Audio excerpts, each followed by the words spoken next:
Today we're going to learn how to apply a full coverage foundation to make it look natural like this. I like to use full coverage foundation sometimes just to even out the skin tone, even though if the person doesn't actually need that much coverage. But sometimes you're going out and you feel like you need a little bit more, but you still don't want to look cakey. So you see, my foundation is looking still quite natural. If I come close, you can see my skin. It doesn't look too heavy. It's actually quite nice and moist. I haven't actually set with powder as well, so you can see a little bit of shine coming through. But if you want to learn the best technique to apply full coverage foundation, keep on watching. Okay, so I'm just clipping my hair out of the way. And the full coverage foundation I'm going to be using today is the Vita Color by Kryolan. The closest match to my skin tone is the FS45, but it's not perfect. So when we're working with full coverage foundation, as you can see here on my palette, we just use a tiny little bit of the product because as it says, it's a full coverage, so we don't need too much of that product. Another thing, I really like to use big fluffy brushes. You can use a sponge as well if you like.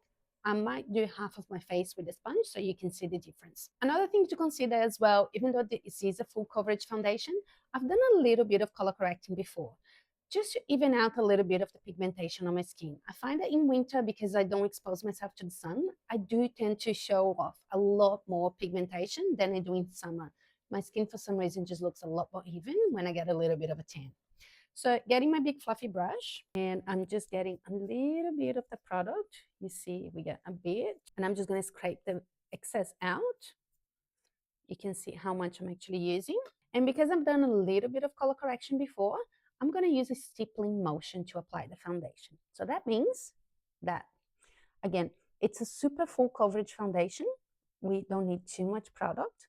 And if we want more product, we're going to build layers. So we're going to actually add a little bit of the time and just cover any little imperfections that we might have on the skin. So you see, you can already see the difference from one side to the other. It's full coverage, but if I come a little bit closer, you can see how it still looks a bit natural. Now we're just going to go on the forehead and see I'm still using a stippling motion, even though I haven't actually done too much of a color correction on my forehead. I am going to use that same application method. And when I come on my hairline, I can see a lot of little baby hairs here. I've been taking a lot of vitamins because I've been losing a lot of hair. So as you can see, now I get a lot of tiny little baby hairs there. So I just need to be careful not to overcorrect them. So I don't want foundation to be sitting on top of them. I still want my skin to look like skin, but I don't want to bring the foundation all the way into the hairline. So I just need to make sure it's quite nice and diffused when I get to here. Okay, so now we're just bringing that down here. And I'm also going to bring that down to my neck. Always important to bring all the foundation down to the neck because usually your neck sits in a shade, okay? So the sun hits your face, you might wear a hat or something, and that always sits in a shade. So it's a different color than your face. And that actually annoys me when I see makeup artists color matching to the neck. Your neck always going to be a different color than your face, than your chest, and your body. So don't go for that. But again, just getting a little bit more product. And you can see the difference now. Now, this side is looking quite flat because, again, this is a full coverage foundation. We're going to have to add a contour and a bronzer to bring a little bit more dimension to the face. If you look at me now, you're going to be like, oh my God, what is she doing? But you have to trust the process, right?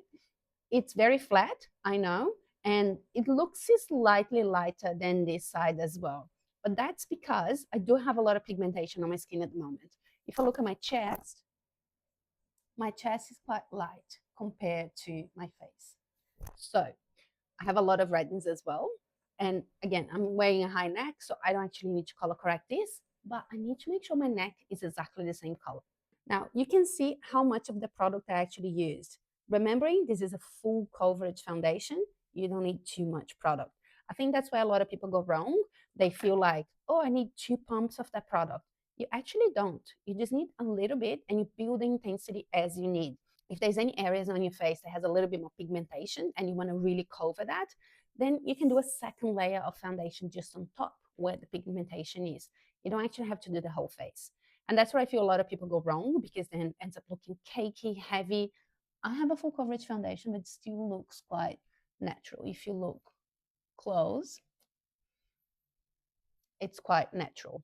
Now, I'm gonna get a beauty blender and do the other side with a beauty blender as well to show you how to do it. So the trick for me working with a beauty blender, I always like to use the beauty blender damp, but I'm never gonna damp the sponge with water. I always use a setting spray. So setting sprays have polymers in them, and they actually help melting the makeup and make the application a lot more natural. This is the Fix Plus by MAC. Is the traditional staple in most makeup artist kits. Love it. Great. I love to start any makeup application with this as well, because it does help adding a little bit more hydration to the skin. So I'm just spraying a little bit on my beauty blender, and I'm just going to make sure that has soaked in. And I'm back to my palette and the leftover foundation I have, and I'm just getting a little bit of that product, and we are going to apply that to the skin on a patting motion. Something to remember when you're working with sponges, the sponges soak a lot of the product in. So you end up using a lot more product than you would if you're using a brush as well. Another thing to remember, obviously, is to sanitize your sponges really well after you use it. Brushes are easier to clean in a way because you get all the products. You can get a brush cleaner that comes in a little spray bottle like this. You can spray that in between clients or even for yourself. And you should always do a really deep clean in your brushes anyways. I do have a really good video on how to clean your brushes here. And I do suggest with the beauty blenders as well, after every use, they should be washed. So ideally, if you're using it for yourself, I know a lot of people don't wash the brushes, but it does build up a lot of bacteria. So you need to make sure you keep all your tools really sanitized. But I do suggest everyone to really look after the tools, because that's going to give you a professional finish to your makeup application. It's going to avoid creating any, skin reactions, any bumps on the skin, because a lot of bacteria can grow in here. So you just need to be really aware of that. Okay, so just nearly done here. If I look close, you can see it's very natural. Like, it's nice and hydrating. It's beautiful. This foundation is actually really nice for someone that has really dry skin or normal skin. And now we get to the stage that we basically look like a little ghost, because there is no dimension on the face. This is a full coverage foundation. You get a really nice and seamless application by using a sponge or a brush. But again, it all depends on the quantity of product and your application process as well. I haven't used much of that product at all. A little tube like this, if I was using it on myself, it should last a full 12 months, because you only need a tiny little bit of the product and you can get a full face done. Now, I'm just going to finish the makeup and I'll come back in a second. Now with the makeup ready, you can see how it looks more natural. I do have a lot of dimension on my face now. I've done the color correction before I apply the foundation. We had a look at 2 different ways of applying the foundation as well. Now you can see how I have a lot more dimension on my face. So I added the contour, the bronzer, the blush, and now everything looks like a little bit more natural as well. Now you can see, even though this is a full coverage foundation, it still looks quite natural.